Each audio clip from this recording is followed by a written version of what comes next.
So guys, ito yung aking mga malasenses is akala ko mamamatay na yung karamihan kasi naninilaw, hindi lumalaki. But nung nag-start ako mag foliar watering or yung dahon lang ang dinidiligan or kasama sa dinidiligan ko yung dahon is nagkaroon siya ng buhay ulit. So pakita ko sa inyo.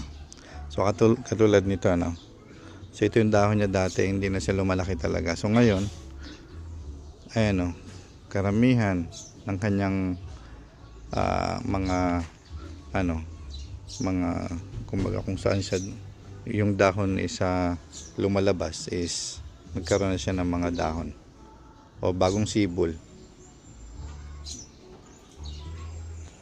Ayan pa yung lumanyang dahon. So ito katulad nito. Ayan. Ito yung lumanyang dahon, madilaw. Ito yung mga bago.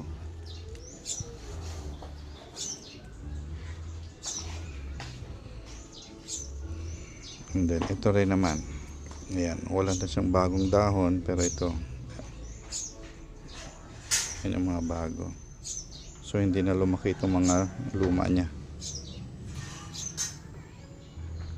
Hanap pa tayo na iba.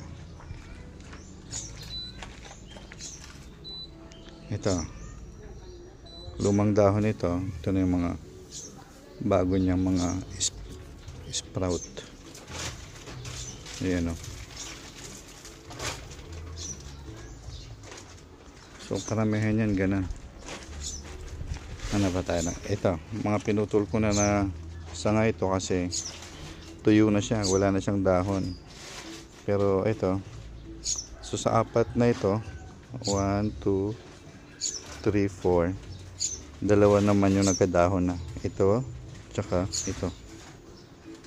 So ito at tsaka ito wala pa. Wag sana makasurvive sila. So marami yan, mga bagong sprout. Ito, pinutol, wala na ring buhay dati Pero ngayon is super sigla na siya. Ito siya. Buhay na buhay. Mga bagong yan.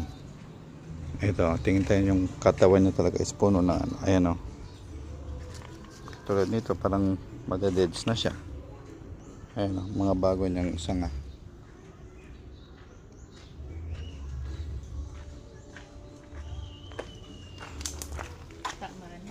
Ayan.